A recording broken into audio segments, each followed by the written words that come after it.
നമസ്കാരം. ഞാൻ മൊയ്തീൻ ഷാ വിഷനിലേക്ക് എല്ലാവർക്കും സ്വാഗതം. ബഹുമാൻ്റെ 2-3 ദിവസം ഔട്ട് ഓഫ് സ്റ്റേഷൻ ആയതുകൊണ്ട് നമ്മുടെ പരിപാടി ഉണ്ടായിരുന്നില്ല. ബഹുമാൻ്റെ ചങ്ങമ്പുഴ പറഞ്ഞ് സത്യസന്ധമായ ഒരു ഹൃദയമുള്ളതാണ് എൻ്റെ കുഴപ്പമെന്ന് പറഞ്ഞ പോലെ ആ രാജേഷ് എന്ന ആ യുവാവ് എല്ലാവരും തോറ്റെടുത്ത് ആ വെള്ളത്തിൽ അകപ്പെട്ടവരെ രക്ഷിക്കാൻ പോയ സമയത്ത് സ്വന്തം ജീവൻ വില കൽപ്പിക്കാതെ മറ്റു ജീവനെ രക്ഷിക്കാൻ വേണ്ടി സ്വന്തം രക്ഷാകവചം വിട്ടുകൊടുത്ത ആ മനുഷ്യന് അവസാനം അപകടത്തിൽപ്പെട്ട് മരിച്ചു. ആ രാജേഷിൻ്റെ കുടുംബത്തോടും രാജേഷിൻ്റെ ആത്മാവിനും ഒരിക്കൽ കൂടി ആത്മശാന്തി നേർന്നുകൊണ്ട് കുടുംബത്തോട് എൻ്റെ ദുഃഖം, ഞങ്ങളുടെ ദുഃഖം അറിയിക്കുകയും ചെയ്യണം. ആ മൃതദേഹത്തോട് കാണിച്ച അനീതിയെക്കുറിച്ച് ഇപ്പോൾ വാർത്താമാധ്യമങ്ങൾ റിപ്പോർട്ട് ചെയ്യുന്നുണ്ട്. എന്താണ് നമ്മുടെ മനുഷ്യർക്ക് പറ്റിയത്? ആ മനുഷ്യരുടെ മേൽ ആ യുവാവിന് ഒരു ദയവുള്ള ഹൃദയം, മനസ്സാക്ഷി ഉണ്ടായതാണോ അദ്ദേഹം ചെയ്ത തെറ്റ്? മേലാൽ ആവർത്തിക്കരുത്. ഉദ്യോഗസ്ഥരായാലും അനുദ്യോഗസ്ഥരായാലും രാഷ്ട്രീയക്കാരായാലും ഗവൺമെൻറ് എത്രയും പെട്ടെന്ന്, മുഖ്യമന്ത്രി ആ കുടുംബത്തെ സന്ദർശിച്ചതൊക്കെ നല്ല കാര്യം തന്നെ, എത്രയും പെട്ടെന്ന് ആ കുടുംബത്തിനും കുട്ടികൾക്കും വേണ്ട സാമ്പത്തിക സഹായം, ഇപ്പോൾ വേണ്ട സാമ്പത്തിക സഹായമല്ല, ചെലവാക്കലല്ലോ, സാമ്പത്തിക സഹായം ചെയ്യണം ഒരിക്കൽ കൂടി CM-നോട് അഭ്യർത്ഥിക്കുകയാണ്. മറ്റൊന്ന്, ഞാൻ എൻ്റെ സമുദായത്തെക്കുറിച്ച് പറയേണ്ടി വരുമ്പോഴും, എൻ്റെ സമുദായത്തെക്കുറിച്ച് കൂടി പറയാൻ വേണ്ടിയുള്ള നമ്മൾ ഈ ചാനൽ തുടങ്ങിയിരിക്കുന്നത്, അല്ല വെറും തമാശ ചാനലല്ലല്ലോ ഇത്. കോട്ടയത്ത് നിന്ന് ഒരു പുതു മുതലാളി കൊല്ലത്ത് വന്നപ്പോൾ നല്ല വേനൽക്കാലമാണ്. വേനൽക്കാലത്ത് AC ഇട്ട് കൊടുത്തു, അങ്ങനെ സുഖമായിട്ട് കഴിഞ്ഞു. വീണ്ടും കോട്ടയത്തുള്ള ആൾ കൊല്ലത്തുകാരൻ കോട്ടയത്ത് വന്നപ്പോൾ അതുപോലൊരു മുതലാളി നല്ല മഴക്കാലമാണ്, തണുപ്പാണ്. ആ സമയത്ത് ശക്തമായി AC ഇട്ട് കൊടുത്തു. അപ്പോൾ വിവേചനാധികാരമില്ലാതെ, കാര്യവിവരമില്ലാതെ ചെയ്യുന്ന പല വർഗങ്ങളുടെ ഒരു പ്രധാന വർഗമാണ് ഞാൻ ഉള്ളത് മുസ്ലിം സമുദായം. എല്ലാവരിലും ഒരു വിഭാഗം. കാരണം അത് അവിടെ അന്ന് ചൂടായിരുന്നു, അപ്പോൾ തണുപ്പ് ആവശ്യമാണ്. ഇവിടെ തണുപ്പാകുമ്പോൾ എന്താ വേണ്ടത്? AC ആണ് കൊടുക്കുക, ചൂട് കൊടുക്കാൻ സംവിധാനം വേണ്ടേ? അത് അവിടെ ചെയ്തുകൊണ്ട് ഞാനും അങ്ങനെ ചെയ്യുന്നുള്ള അന്ധമായ വിഡ്ഢിത്തമാണ് ഞാൻ പറയാൻ കാരണം. കഴിഞ്ഞ ഒരു ദിവസം ഒരു മഹല്ല് തിരഞ്ഞെടുപ്പിൽ സാന്ദർഭികമായിട്ട് എനിക്ക് പോകേണ്ടി വന്നു. ഞാൻ ആ മഹല്ലിൽപ്പെട്ട ആൾ തന്നെയാണ്. 40 വർഷം മുമ്പ് ആ പള്ളി പൊളിച്ചിട്ട് പൂർത്തിയാക്കാൻ പറ്റാതെ വന്ന് അവസാനം അവിടുത്തെ ചില പല പ്രധാനപ്പെട്ട ആൾക്കാർ എൻ്റെ എറണാകുളത്തിൻ്റെ ഓഫീസിൽ വന്ന് കയ്യെ കാല് പിടിച്ചിട്ടാണ് ഞാനത് ഏറ്റെടുത്ത് എൻ്റെ 4 മാസം പൂർത്തിയാക്കി കൊടുത്തത്. പൊളിച്ചിട്ട് 4-5 വർഷം കഴിഞ്ഞു. അന്ന് ചെമ്പ്രയ്ക്കിൽ ക്രിസ്ത്യൻ പള്ളിയുണ്ട്. ചെമ്പ്രയ്ക്കിൽ ക്രിസ്ത്യൻ പള്ളിയിലെ പാതിരി അച്ഛൻ പറഞ്ഞറിയോ, ആ ഷായെപ്പോലെ ഒരു കുഞ്ഞ് നമ്മുടെ പള്ളിയിൽ ഉണ്ടായിരുന്നെങ്കിൽ ഇതിങ്ങനെ അനാഥമായി കൊടുക്കും. അവിടുത്തെ 8-10 വർഷം കഴിഞ്ഞ് പൂർത്തിയാക്കിയത്. അത് കഴിഞ്ഞ ദിവസം പാനായിൽ സണ്ണി, എൻ്റെ അനുജന് കൂടി എന്നോട് ഇങ്ങനെ കാര്യം പറഞ്ഞു. അതെന്തോട്ടെ, ഞാൻ എൻ്റെ മഹത്വം പറയാൻ വന്നല്ല. അപ്പോൾ തിരഞ്ഞെടുപ്പെല്ലാം കഴിഞ്ഞു. 13 കമ്മിറ്റി തിരഞ്ഞെടുത്തു. അതിനുശേഷം ഓഡിറ്റിംഗ് കമ്മിറ്റി ഉണ്ടായില്ല. അത് കമ്മിറ്റി ഉണ്ടാക്കാൻ വേണ്ടി ഒന്ന് എൻ്റെ പേരും മറ്റു വേറൊരാളുടെ പേരും പറഞ്ഞു. അത് ഞാൻ സമ്മതിച്ചു, ആയിക്കോട്ടെ നമ്മൾ കയറി. അത് കേട്ട് ഒരു വീട്ടി, എന്ത് പറയാനാ, വീട്ടി എഴുന്നേറ്റ് പറയണം, വാപ്പയും മോനും കമ്മിറ്റിയിൽ വരാൻ പോകുന്നു. വാപ്പാക്കും മോനും അച്ഛനും മകനൊന്നും കമ്മിറ്റിയിൽ പോയി തടസ്സമൊന്നുമില്ല. സാധാരണ അങ്ങനെ വരാറില്ല എന്ന് മാത്രമേ ഉള്ളൂ, ചെറിയ ലിമിറ്റിൽ. അപ്പം ഞാൻ എന്താണെന്ന് വെച്ചാൽ പറയാൻ കാരണം, എൻ്റെ സമുദായം, എൻ്റെ സഹോദരങ്ങൾ ഇതുപോലെ വിഡ്ഢികളായി പോകുന്നുള്ളത് പറയുമ്പോൾ എനിക്ക് സങ്കടമാണ്. ഞാൻ കുറ്റപ്പെടുത്തല്ല. കാള വിറ്റു എന്ന് പറയുമ്പോൾ കയറെടുക്കൂല. അത് എത്ര ഗൗരവത്തിലാണെന്നറിയോ? ഏതുകൊണ്ട് അനുഭവം വിട്ട് ഈ വാർത്ത കേൾക്കുമ്പോഴാണ്. അപ്പം ഞാൻ സങ്കടപ്പെട്ട് എൻ്റെ സമുദായത്തോട് വീണ്ടും പറയണം, ഞാൻ അവരെ കുറ്റപ്പെടുത്തല്ല. അതൊരു പയ്യനാണ്, 10-30 വയസ്സുള്ള അല്ലെങ്കിൽ 10-15 വയസ്സുള്ള പയ്യനാണ്, വെറും വിഡ്ഢി പൊങ്കൻ. അപ്പോൾ എൻ്റെ പൊങ്ങന്മാരെ, വിഡ്ഢികളെ, നിങ്ങളത് ചിന്തിച്ച് പ്രവർത്തിക്കുക. എടുത്ത് ചാട്ടം ഒരിക്കലും വിജയിക്കില്ല. സമാധാനം വേണ്ടത്. കള്ള പറ്റുമെന്ന് കേൾക്കുമ്പോൾ കയറെടുക്കരുത്. അങ്ങനെ ഞങ്ങളുടെ സമുദായത്തിൽ കുറേ പേര് എടുക്കുന്നതുകൊണ്ടാണ് ഈ ഭീകരവാദമൊക്കെ വരുന്നത് ആൾക്കാരെ കൊണ്ട് പറയിപ്പിക്കുന്നത്. അങ്ങനെ പറയില്ലേ, കൗണ്ട് 10 ബിഫോർ ആക്ഷൻ. നിങ്ങൾ എന്ത് ചെയ്യണം? ഒന്ന് ആലോചിച്ച് വരവോ. കൈവിട്ട് ആയുധവും വായിൽ നിന്ന് പോയ വാക്കും തിരിച്ചെടുക്കാൻ പറ്റില്ല എന്നറിയാം, ഏത് വീട്ടിലേക്ക് അറിയാം. അപ്പോൾ ഒന്ന് ശ്രദ്ധിക്കണം. പറയണേ കുറ്റമല്ല പറഞ്ഞത്, ഒരു ഉപദേശമാണത്. എൻ്റെ സമുദായം അങ്ങനെ അതമ്പതിക്കാൻ പാടില്ല. മറ്റൊന്ന്, അവിടെ ബുദ്ധിപൂർവ്വം കളിച്ച കാര്യം ഞങ്ങൾ കാണിച്ചു തരാം. മണ്ടന്മാരെ എന്നറിയോ, പള്ളിമുക്കിൽ ഒരു സ്വർണ്ണക്കട ഉദ്ഘാടനം ചെയ്തു കഴിഞ്ഞ 26-ാം തീയതി. അന്ന് മനോരമയിൽ ഫുൾ ഷീറ്റ് പരസ്യം വന്നു. അതിൽ 40% മുസ്ലിങ്ങൾ കേരളത്തിലെ ഒരു മുസ്ലിം നാമധാരി അവർ ഒഴിവാക്കി. പിറ്റേന്ന് ന്യൂസ് വന്നു. പിറ്റേന്ന് ഞാൻ എൻ്റെ MD വിളിച്ച് സംസാരിച്ചു. അത് കഴിഞ്ഞ് 2-ാം തീയതി മുഖ്യമന്ത്രി എന്ന് ഉദ്ഘാടനം ചെയ്തപ്പോൾ സ്ഥലം MLA അല്ല, സ്ഥലം MLA വിനോദാണ്, എങ്കിലും തൊട്ടടുത്ത് കൊച്ചിയിലെ MLA കൂടി ചേർത്ത് ആ പരാതി തീർത്തു, അല്ലെങ്കിൽ പരിഗണന കൊടുത്തു. അതാണ് വേണ്ടത്. അതിന് സാധാരണ ഇതുപോലെ വീട്ടുകളാൻ തീരുമോ? ഒരാൾക്കൂട്ടം ജാഥ അയക്കും, അല്ലെങ്കിൽ ഫ്ലെക്സ് വയ്ക്കും. അതൊന്നുമല്ല. ബന്ധപ്പെട്ട അധികാരികൾ ആരാണോ അവരെടുത്ത് ക്ഷമാപൂർവം അറിയിച്ച് അത് പരിഹരിക്കണം. അപ്പം ഞങ്ങൾ വിളിച്ചു എന്താ പറഞ്ഞത്, എൻ്റെ വോയിസ് ഓഫ് ഇന്ത്യ മുസ്ലിം, 30 കോടി മുസ്ലിങ്ങളുടെ ഇന്ത്യയിലെ ഒരു സംഘടനയാണ് വോയിസ് ഓഫ് ഇന്ത്യ മുസ്ലിം. അതിൻ്റെ പ്രസിഡന്റ് കൂടിയാണ്. അല്ലാത്ത ജമാഅത്ത് കൗൺസിലർ അങ്ങനെ ഒരു ആക്ടിവിറ്റീസ് ഉണ്ടല്ലോ. അപ്പം ഞങ്ങൾ പറഞ്ഞു, സാറേ ഇത് പരാതിയല്ല, ഒരു പരിഭവമാണ്. ഭാര്യ ഭർത്താവോട് പരിഭവം പറഞ്ഞാൽ അത് കേൾക്കണം. അത് പരാതി നമുക്കൊരു ഒഴിവാക്കാം. പരാതിയല്ല, നിങ്ങൾ ഒഴിവാക്കാൻ പറ്റില്ല. അങ്ങനെ വീഴ്ച വന്നാൽ സാധാരണ എല്ലാവരും ബുദ്ധിമാന്മാരും നല്ലവരും അല്ല, അവർക്കെല്ലാം ജാതി ഇന്ത്യയുണ്ട്. ഇത് ഇപ്പം ഏതായാലും വളരെ ഇത് പ്രചാരം കിട്ടി. ഞാൻ തിരക്കാരെ വിളിക്കാൻ പറ്റില്ല, നാളെ വിളിച്ചു പറയും. അപ്പോൾ ആ അധ്യായം തീർന്നു. അപ്പം അങ്ങനെ സമാധാനമായിട്ട് നമ്മുടെ കാര്യങ്ങൾ നേടിയെടുക്കുക. അതാണ്ട് ബുദ്ധി. എടുത്തു ചാടി പാപ്പായും മോനും പ്രസിഡന്റ് കമ്മിറ്റി വരാമെന്നുള്ള ചോദിച്ചു മണ്ടത്തരം കാണിക്കരുത്.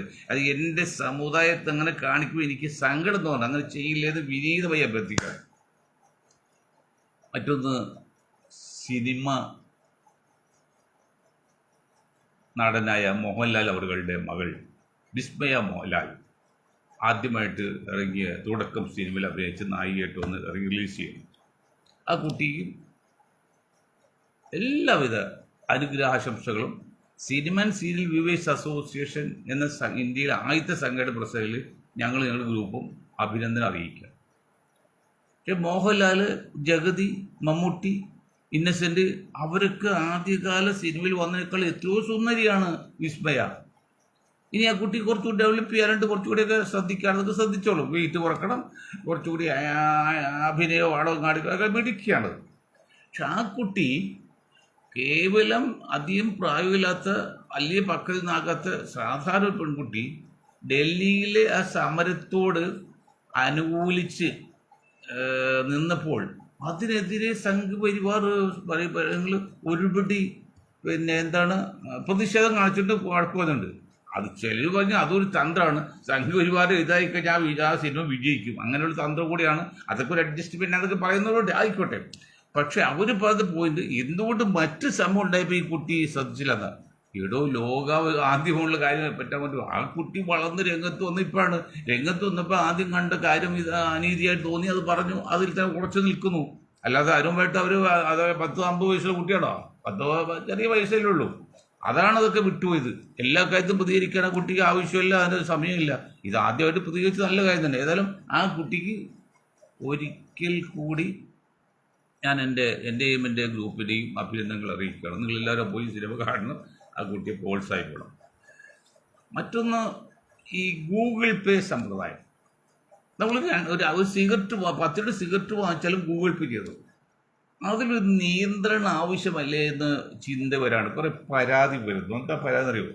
അത് കാരണം ലോക്കലായിട്ട് കടകളിൽ പൈസ ഒന്നുമില്ല. ഓട്ടോറിക്ഷക്കാർ പോലും ഒരു 100 കൊടുത്ത് ബാക്കി കൊടുക്കാനില്ല. അങ്ങനെ വലിയ പ്രതിസന്ധി ഘട്ടത്തിലാണ്. അതിന് ചെറിയ പരിഹാരം എന്നത് ഒരു 300-500 രൂപ താഴെയുള്ള, അത് എത്രയാണ് ഗവൺമെൻറ് താഴെയുള്ള എമൗണ്ടിലെ ക്യാഷ് ആയിട്ടും അതിന് മുകളിലുള്ള എമൗണ്ടിലാണ് ഗൂഗിൾ പേ അനുവദിക്കാവൂ. ഇത് 2 രൂപയുടെ മിഠായി വാങ്ങിച്ചാലും ഗൂഗിൾ പേ കൊടുക്കുന്നത്.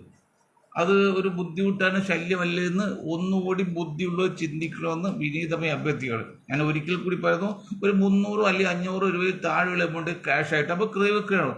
ഇത് ഒരു കുട്ടിയുടെ കയ്യിലും 10 പൈസയില്ല. പ്രത്യേകം ഇളം യുവതലമുറ ഒരു കൊക്കോക്കോള കുടിക്കാൻ, ഒരു നാരകോളം കുടിക്കും പൈസയില്ല. മൊബൈൽ വർക്ക് ചെയ്യാത്ത സ്ഥലത്ത് നിന്ന് പോയി പെട്ടെന്ന് തലകറക്കം വന്ന് ആ മൊബൈലിൽ എടുക്കാൻ പറ്റില്ല, എങ്ങനെ വെള്ളം കുടിക്കും? അപ്പോൾ എല്ലാവരും ഏതൊരു 500 രൂപയുടെയെങ്കിലും അല്ലെങ്കിൽ 200 രൂപയുടെ ചില്ലറ നോട്ടുകൾ കയ്യിൽ കരുതണമെന്നുകൂടി സൂചിപ്പിക്കുകയാണ്.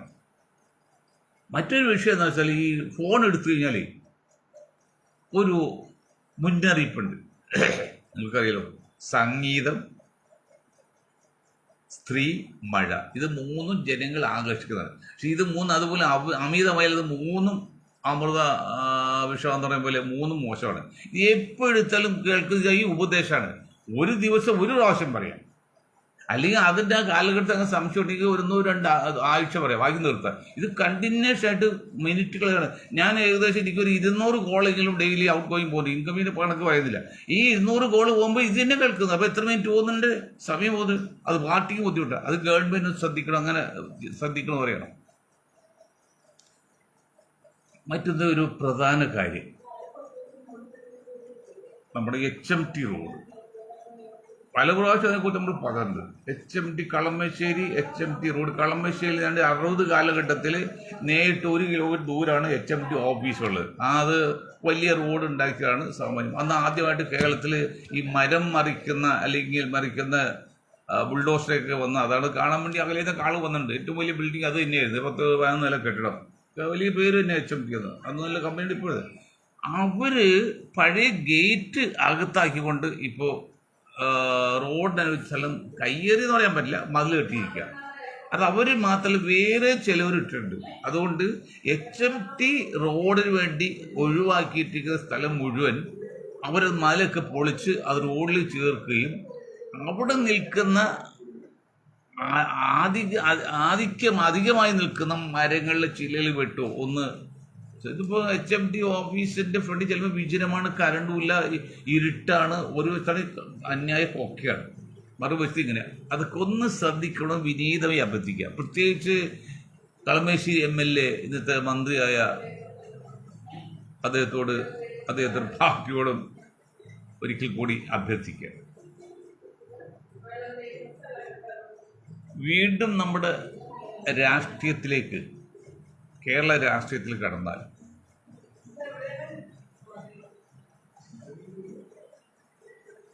എന്തോ ഒരു വയറ് നിറച്ച് ആഹാരം കഴിച്ചിട്ടുണ്ട്, പക്ഷെ ദഹനം നടക്കുന്നില്ല, അല്ലെങ്കിൽ മലച്ചോദനയില്ല വന്നാൽ ആ അവസ്ഥ എന്തായിരിക്കും? പിണറായി സഖാവിൻ്റെ ഗ്രൂപ്പ്, ഇപ്പോൾ കുറച്ച് ഗ്രൂപ്പുകൾ ബാക്കിയല്ലേ ഇപ്പോൾ പുറത്തേക്ക് കാണും. അവർ പിണറായി പ്രകീർത്തിച്ചുകൊണ്ട് ചിന്താ ജെറോമൊക്കെ പ്രകീർത്തിച്ചുകൊണ്ട് വല്ലതും പറയുന്നുണ്ട്. അതൊന്നും ഇനി കാര്യമില്ല. പിണറായി സഖാവ് ജനങ്ങളുടെ മുമ്പിൽ ഒറ്റപ്പെട്ടു പോയി, അല്ലെങ്കിൽ തിരസ്കരിക്കപ്പെട്ട നേതാവായി. ഇനി ദയവ് ചെയ്ത് നിങ്ങൾ പണം കൊടുത്ത് കോടി മുടക്കി നിങ്ങൾക്ക് വർണ്ണന നടത്തില്ലേ? നിങ്ങളെ സ്ഥാനത്ത് മാറി കമ്മ്യൂണിസ്റ്റ് പാർട്ടിയിൽ വിനയമുള്ള, മര്യാദയുള്ള, ദയവുള്ള ചെറുപ്പക്കാരെ സഖാക്കളെ ഏൽപ്പിക്കുക. ഞാൻ പറയുന്നത്, നിങ്ങൾ 27ാമത്തെ വയസ്സായിട്ട് ജില്ലാ സെക്രട്ടറി ഒക്കെ ആയതല്ലേ, നിങ്ങൾ MLA ആയതല്ലേ, നിങ്ങളിപ്പോൾ 77 വയസ്സായിട്ടും മാറാതെ നിൽക്കുന്ന ഉദ്ദേശം?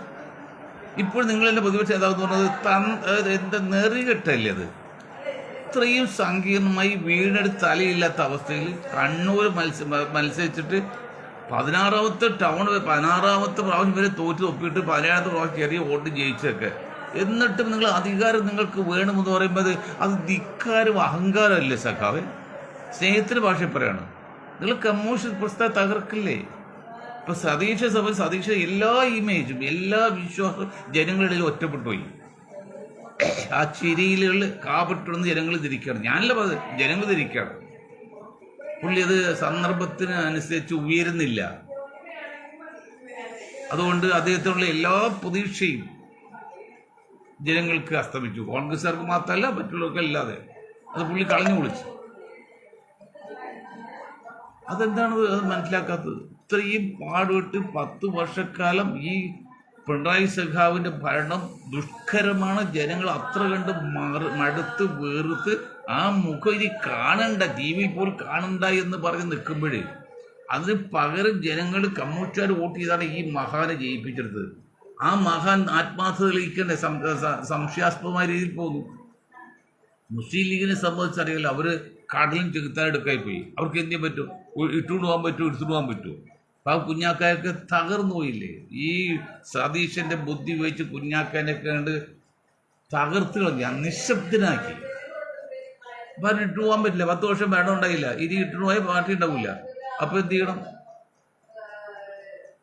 ഭരണത്തിൽ എങ്ങനെയും കടിച്ചു തൂക്കണം, അതല്ല രാഷ്ട്രീയം, കടിച്ചു തൂക്കണം. ആ കടിച്ചു തൂക്കാനുള്ള എല്ലാ സാഹചര്യവും വെച്ചുകൊണ്ടാണ് പുള്ളി പൊക്കിയത്. ഇന്നാൾ ഒരു യൂത്ത് ലീഗിന്റെ ആള് ഒരു പ്രതിഷേധം പറഞ്ഞപ്പോൾ പിറ്റേ ദിവസം ഇദ്ദേഹം പറന്നെത്തി അവരെ കല്യാണത്തിൽ പങ്കെടുക്കാനോ ഭക്ഷണം കഴിക്കാനോ കേട്ട്. എന്തിനാ സതീശ്, എനിക്ക് നിങ്ങളുടെയൊക്കെ മനസ്സിലിരിപ്പ് ഉദ്ദേശം എന്താ ജനങ്ങൾ മനസ്സിലാക്കി കഴിഞ്ഞു. നിങ്ങൾ എത്രയൊക്കെ ചിരിച്ചാലും കരഞ്ഞാലും ജനങ്ങൾ മനസ്സിലാക്കി നല്ലൊരു ഉദ്ദേശമല്ല നിങ്ങൾക്കുള്ളത്. അതാണ് സംഗതി. എന്നാൽ ഒരാൾ പറഞ്ഞില്ലേ, 100 പേര് വോട്ട് ചെയ്യുമ്പോൾ 1 വോട്ടാണ് നിങ്ങളുടെ ഈ നായർ വിഭാഗത്തിന് UDF കിട്ടുന്നത്. നിങ്ങളാണ് അധികാരത്തിൻ്റെ 80% സ്ഥലം നിൽക്കുന്നത്. ഞാൻ പറഞ്ഞല്ല, ചാനൽ പറയാണ്. നായർ വിഭാഗത്തിലുള്ള 75% സംഘപരിവാർ അല്ലെങ്കിൽ ഇപ്പൊ BJPക്ക് അനുകൂലമായി നിൽക്കുകയാണ്.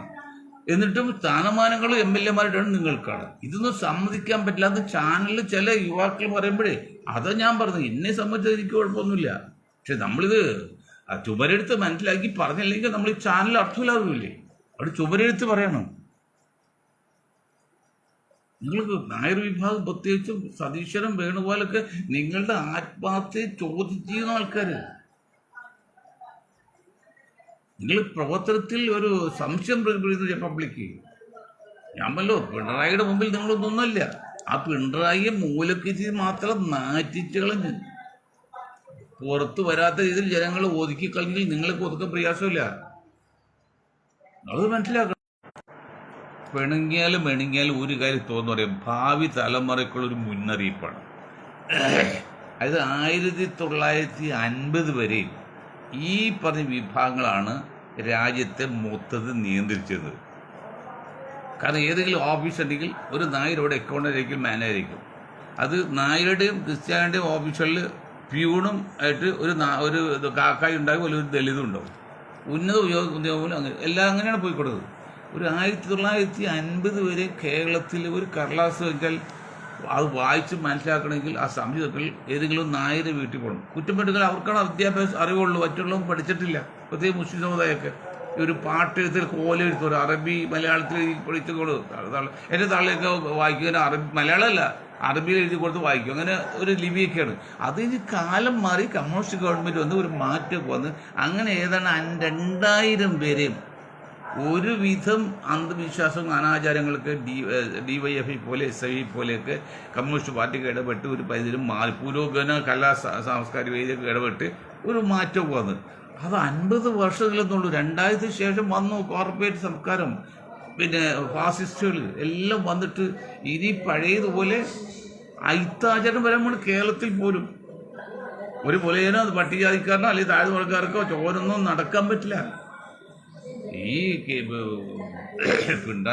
പിണറായി വിജയനും ഗോകുലം ഗോപാലനും മറ്റേ വെള്ളാപ്പള്ളിയും സുരേന്ദ്രനൊക്കെ മനസ്സിലാക്കണം, നിങ്ങളുടെ പൂർവികർ വൈക്കം ക്ഷേത്രത്തിൻ്റെ സൈഡിൽ കൂടെ വഴിയിൽ ഒരു ഈഴവൻ കാറ് വാങ്ങിയിട്ട് അയാൾക്ക് ആ കാറ് വരാൻ പറ്റില്ല. കാറ് ഒരു നായർ ഡ്രൈവർ ഓടിച്ച് അതിർത്തി കടന്നിട്ട് ഇയാൾ പാടത്തു നടന്നു വന്ന KR സുരേന്ദ്ര, വെള്ളാപ്പള്ളി, ഗോകുലം ഗോപാല, പിണറായി സഖാവെ, ഈഴവ വിഭാഗമേ, അതാണ് കേരളത്തിൽ. അത് അധികം കാലമില്ല. ഇത് 50 മുമ്പായി പറഞ്ഞത്. അത് മാറിയപ്പോൾ ഏതിലും കൊണ്ടെടുക്കാവുന്ന രീതിയിൽ വന്നു. പക്ഷെ അത് വീണ്ടും അവസ്ഥയിലേക്ക് വരാൻ പോണ്. അത്ര കണ്ട് അനാചാരവും അന്ധവിശ്വാസം, പിന്നെ അടിമത്വവും ഫാസിസവും എല്ലാം കൂടി വന്ന്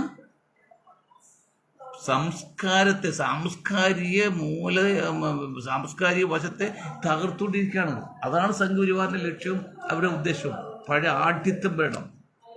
എന്ത് സുഖം അറിയോ, നാട്ടിലൊരു പെൺകുട്ടി ഉണ്ടായാലേ വളർന്ന പ്രായപൂർത്തി ആദ്യമായിട്ട് ആ നമ്പൂര് അല്ലെങ്കിൽ ഇപ്പം നായർ നമ്പൂരുടെ തമ്പ്രാക്കാരനും ഒരു കാഴ്ച വയ്ക്കണം.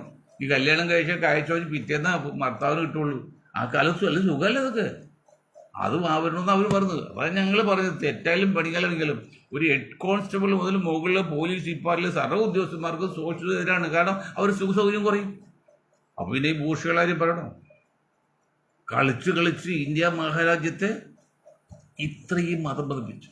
അത് പ്രധാന കാരണം സംഘപരിവാർ തന്നെയാണ്. പക്ഷെ അതിനെല്ലാം ഒരു പരിഹാരമായിട്ടാണ് ഇന്ത്യൻ ജനതയുടെ യുവശക്തി, അതുപോലെ കല്ലായി നെല്ലായി യൂത്ത് ഫോഴ്സ് സംഘടനകളുണ്ട്. കല്ലായി എന്ന സ്ഥലമുണ്ട് കോഴിക്കോട്, നെല്ലായി നല്ലതുണ്ട്. അത് രണ്ടും ചേർന്നിട്ട് യൂത്ത് ഫോഴ്സ് എന്ന് വെച്ചാൽ ആ കല്ലിനെ പോലും നെല്ലക്കം കഴിയുന്ന ശക്തിയാണ് യുവജന ശക്തി. അതാണ് ഞങ്ങളുടെ പാർട്ടിയുടെ ഒരു സംഘടന പേര് കല്ലായി നെല്ലായി യൂത്ത് ഫോഴ്സ് എന്ന്. അപ്പോൾ കല്ലിനെ പോലും നെല്ലക്കം കഴിയുന്ന യുവശക്തിയാണ് എന്ന് ഞങ്ങളെ പറഞ്ഞ അർത്ഥം. അതാണ് ഇപ്പോൾ കാണുന്നത്. കല്ലിനെ പോലും നെല്ലാക്കാൻ കഴിയുന്ന യുവശക്തി, യുവജന ശക്തി ഉണർത്തെഴുന്നേറ്റിരിക്കുകയാണ്. ആ ശക്തി മുമ്പിലാണ് ഈ ഫാസിസ്റ്റ് ശക്തി ഒന്ന് വിരണ്ടിരിക്കുകയാണ്. പക്ഷെ ആ വിരണ്ടിരിക്കുന്നതിനെ ഇല്ലാതാക്കാൻ വേണ്ടി ഒരുപടി ആസൂത്രിതമായ സംഘടിത രീതിയിൽ നടക്കുന്നുണ്ട്. നമ്മുടെ യൂണിവേഴ്സിറ്റിയിലേക്ക് നിലവാരം വളരെ പോയി, സംഘപരിവാറിൻ്റെ കയ്യിലായി. ഗവർണറാണല്ലോ അതിൻ്റെ ചെയർമാൻ എന്നുണ്ട്. യൂണിവേഴ്സിറ്റി ചെയർമാൻ ഗവർണർ, വൈസ് ചെയർമാനാണ് മറ്റുള്ളവർക്കൊക്കെ. ചെയർമാൻ മുഖ്യമന്ത്രി വൈസ് പറയും. ഏതായാലും അവരുടെ നിയമത്തിൽ അങ്ങനെ അപകടത്തിൽ ഭരണപരിഷ്കാരമൊക്കെ വന്ന് പാർട്ടി പദ്ധതിയൊക്കെ മാറ്റി ആകെ കൂടി തകർത്തിരിക്കുകയാണ്. ഞാൻ I am 77, നമുക്കിനി എന്താ പേടിക്കാനുള്ളത്? പക്ഷെ വരും തലമുറക്ക് അവർ തലയോർത്തി റോഡ് നടക്കണ്ടേ? അതൊന്നും ശ്രമിക്കണ്ടേ? അത് ഞങ്ങളുടെ ആൾക്കാരല്ലേ ഈ അതുപോലെ മണ്ടന്മാരാണ് നല്ലൊരു ശതമാനം. യാതൊരു ചിന്തലും എടുത്തിയാട്ടക്കാരാ, ആവേശമുള്ള ഒരാളും നന്നാവില്ല, രക്ഷപ്പെടില്ല. അത് മാറ്റി ഞാൻ ആ പള്ളിയിലെ ആ പയ്യൻ പയ്യനെ കുറ്റപ്പെടുത്തല്ല, പയ്യൻ ഉപദേശിക്കാണ്.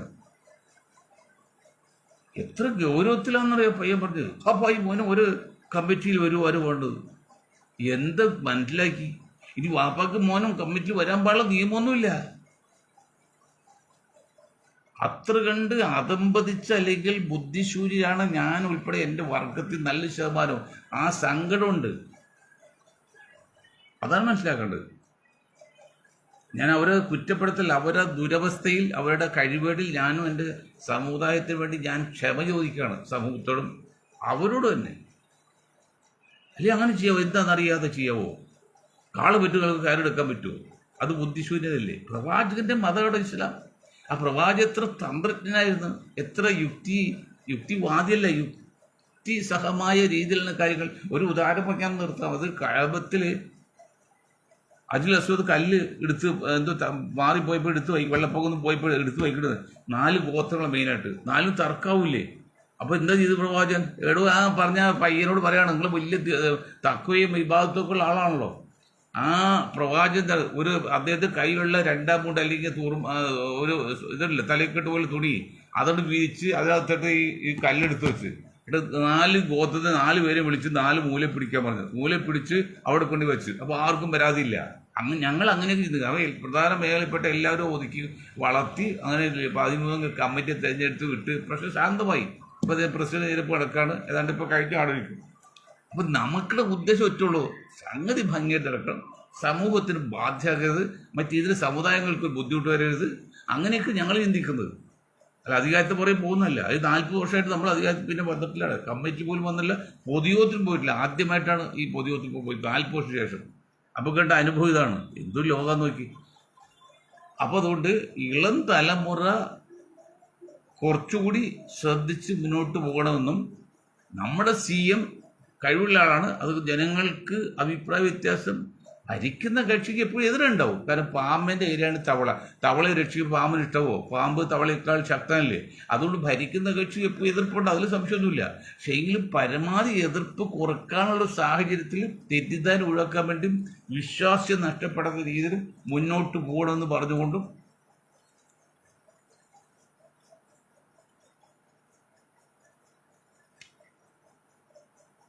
ഞാൻ എൻ്റെ വാക്ക് നിർത്താൻ നിങ്ങൾക്ക് ഒരായി നന്ദി. ജയ് ഹിന്ദ്.